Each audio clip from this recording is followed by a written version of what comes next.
Welcome to Calling All Brides podcast. I'm your host, Joe Cirillo, with over 20 years experience in the wedding industry, from an owner of a wedding event rental company to a DJ and to a wedding videographer. And I'm your host, DJ Michael Joye. I have, check this out, 30 years of being a DJ. Trust me, there's nothing I haven't seen or heard at a wedding.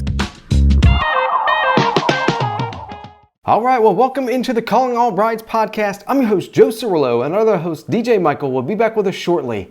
Well, with the average cost of a wedding in 2023 being around $30,000 in the United States, finding ways to save money on your wedding is very important.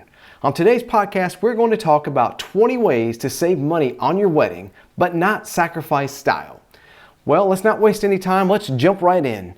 So the number one way to save money on your wedding is consider other days of the week for your wedding. So who says that you have to get married on a Saturday?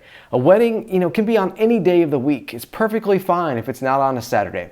You can save thousands of dollars by picking a weekday for your wedding. I can tell you personally, for me, being a videographer and also owning a DJ company, we are seeing more weekday weddings. Mondays, Thursdays, those have been typically the most common days that we've seen for the weekday. But you can choose any weekday. And if you can find a holiday that a weekday falls on, that's even a bonus for your guests. They'll be off of work as well, so kind of an extra bonus there. All right, well, let's look at number 2, choose your cardstock wisely. So when it comes to choosing wedding invitations, there are certainly a lot of different decisions to make, and one element that can really increase the price is the type of paper that you choose. So you can save hundreds of dollars by picking a different type of thickness on your cardstock for your invitations. All right, let's go to number 3, skip the envelope liner. Envelope liners certainly are beautiful, but this is one of those extra costs that can really add up, especially if you have a lot of invitations that you're going to send. So you can skip the liner and save a lot of cash. All right, let's take a look at number 4, direct your guests to a wedding website. So having multiple cards within your invitation suite can be beautiful, but it comes at a price. And there is no cost to sign up for a wedding website where you can list all the details of your wedding for your guests to check out. So we definitely recommend choosing a wedding website and getting that out there to all your guests so they'll have all the information for your wedding. All right, number 5, get a jump on the wedding dress shopping. One thing that you may not realize about the wedding dress timeline is rush fees can add up really fast. In order to avoid the cost of these fees, ordering your wedding gown at least 8 or 9 months ahead of the wedding will help you avoid rush fees. All right, let's go to number 6, embrace a minimalist bride's bouquet. Just because you decide to cut down on florals doesn't mean that you have to sacrifice style. You can look at different types of flowers, including non-living flowers, as an option to really cut down, and it will save you a lot of money. All right, let's go to number 7. Have your ceremony florals do double duty. The flowers that you choose for each part of your day are beautiful, but they're also expensive. So using them in as many different places as possible is going to help you get more bang for your buck. So you can use your florals from your ceremony site and transfer those over to your reception site to use on like tables, the bar, etc. So just, another thing that you can do is just skip the unnecessary florals. After most weddings, I usually see the venue staff giving away the flowers or tossing them into the trash. So if you've got, extra florals that you really don't need, just kind of use the minimal amount of florals. It's going to save you a lot of money. All right, number 8, repurpose your chairs too. So if you're renting chairs from a rental company, reuse your ceremony chairs for your reception. Just designate some friends or family to move them. You can also engage with the venue staff as well to help move them, but it's going to save you a lot of money if you only, if you've rented 100 chairs, instead of renting 200 chairs and doubling the cost, if you rent the 100 chairs that you need for the ceremony, then you can just easily get them taken over to the reception, and now you've saved 100 chairs and the cost of that, and the setup fee, the breakdown fee, the delivery cost, all that kind of thing will factor in and save you money when you repurpose your chairs. All right, number 9 is lose the linens. Linens are stunning and they're fancy, but they can add up fast. So instead of renting expensive linens, all you can simply do is put a decorative runner on top of your standard cotton or polyester tablecloth that the venue typically provides. You can save a lot of money doing that. Again, if your venue does not provide any table linens, just go with the basics. The cottons, the polyesters, they're going to save you a lot of money instead of your more fancier linens. All right, number 10, forego the top shelf liquor. So chances are your guests don't need top shelf spirits to enjoy themselves at your wedding celebration.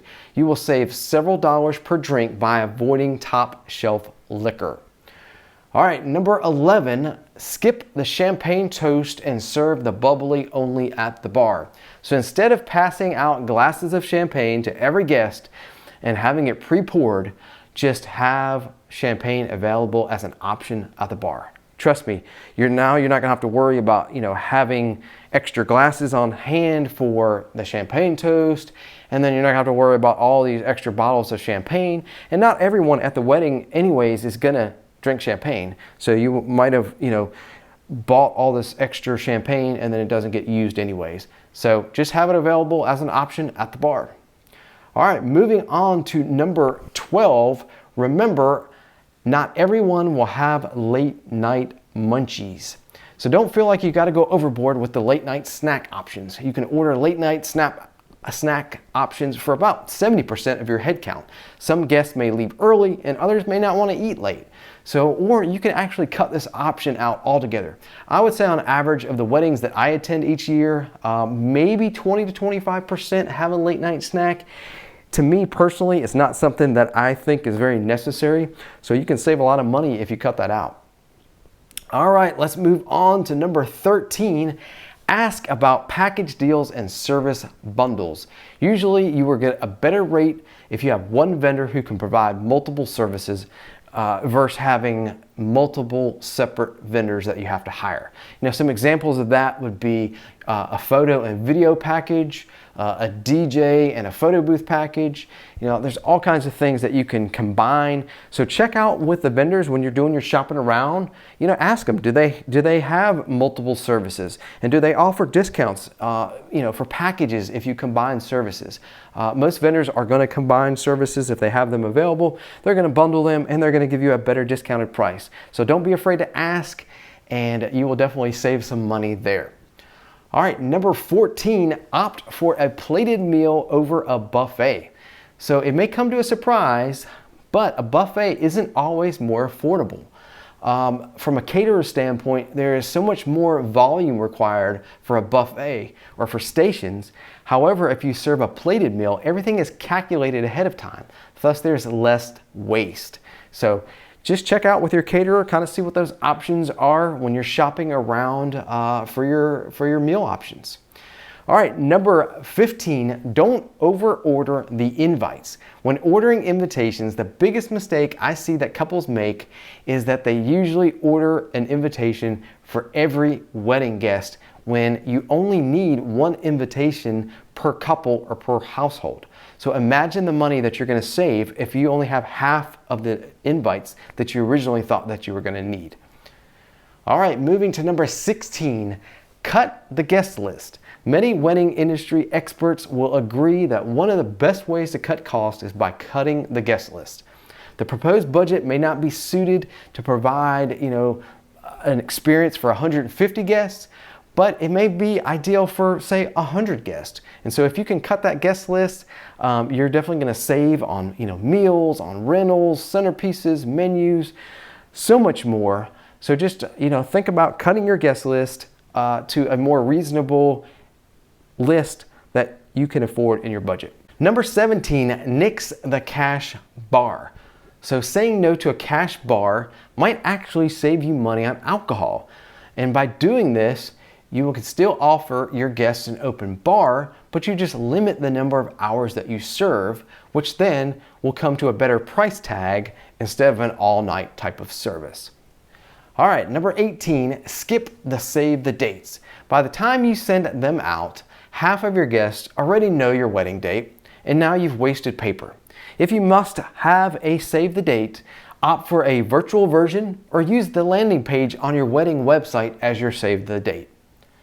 All right, number 19, go lean on specialty cocktails. So instead of stocking a full bar, having a few specialty cocktails will offer your guests another option besides beer and wine. So creating some specialty cocktails to pair with beer and wine to serve throughout the night rather than a full bar, and your guests will be just as happy and just taken care of as they would if you had liquor as a full option for your bar. So create that special cocktail. You can do a lot of different things. You can name it after your pet. You can name it after, some special thing in your family, or something that you and your fiance have. But there's many ways to make that special cocktail, really fun.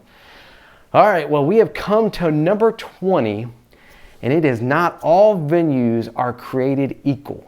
From a backyard wedding to a neighborhood clubhouse to an Airbnb to family land, a social hall, there are many options than a traditional hotel, other type of venue that you may have.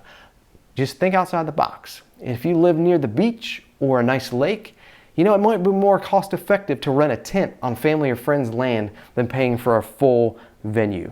So that is definitely one thing to think about.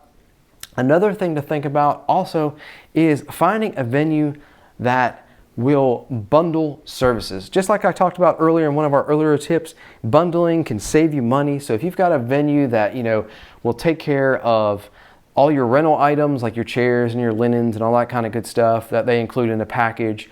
Also, they might include lighting, they might include flowers, they might include a DJ, they might include photography, videography.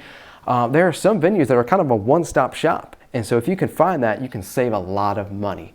So just keep that in mind when you're out there shopping around for a venue. There are other options in venues that you can have just as nice and beautiful dream wedding as you did if you had one of those expensive venues. There are options, cost-effective options out there for venues. So just keep that in mind. All right, guys. Well, I hope that you have saved some money on your wedding from these 20 tips that we talked about today. Thanks for listening to the Calling All Brides podcast. If you find value in this podcast, please take a few seconds and give us a rating and review on your favorite podcast channel. It will really help spread this podcast to other couples that are interested in wedding tips, and we would really appreciate your support by doing that for us. We have new episodes each Tuesday. You can listen in on Apple Podcasts, on Spotify, iHeartMedia, our YouTube channel, or visit our website at callingallbridespodcast.com. There are many ways to connect with us. If you have a show idea, if you are just stuck in your wedding planning and looking for some help, shoot us an email. It's callingallbridespodcast@gmail.com. All right, guys, well, have a great day, and we will talk to you on the next episode. Take care. Great episodes coming up, and we've got a whole lot more, so make sure you stay tuned to the Calling All Brides podcast.